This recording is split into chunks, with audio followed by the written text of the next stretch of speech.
భక్షాలు ఎట్లా తినాలి అనే సంగతి కూడా మా అత్తమ్మ మాకు నేర్పించింది. చేయడమే కాదు, తినడం కూడా ఒక కళ అనమాట. అయితే నా పెళ్ళైన కొత్తలో ఫస్ట్ ఉగాది పండుగ వచ్చింది, మొదటి పండుగ. ఇంకా మేమందరము రౌండ్గా కిందనే కూర్చొని తినేవాళ్ళం. మా అత్తమ్మ వడ్డిస్తుండే మా అందరికీ వడ్డించింది. వాళ్ళందరూ ముక్కలు ముక్కలు చేసేసుకొని అందులో పాలు పోసుకొని కలుపుకొని తింటున్నారు. నాకేమో ఒక రకంగా అనిపించింది, ఏందబ్బా వీళ్ళు ఇట్లా తింటున్నారు అని. అంటే నువ్వు తినవేందమ్మా, నువ్వు కూడా తిను అని అంటుంది అత్తమ్మ. అంటే లేదు అత్తమ్మ, నేను అట్లా తినను, నేను ఇట్లనే తింటాను అని అంటే, ఒకసారి కలిపి తినమ్మా నీకే తెలుస్తుంది అని అంటే, నాకు ఇష్టం లేకపోయినా కానీ అత్తమ్మ భయానికి ఇంకా కలుపుకొని తిని ఒక్క ముద్ద రోట్లో పెట్టుకొని చూసినాను అంతే. ఇంకెంత సూపర్ అమృతమైనమాట.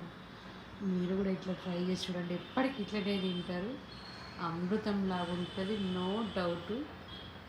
చాలా బాగుంటుంది అన్నమాట.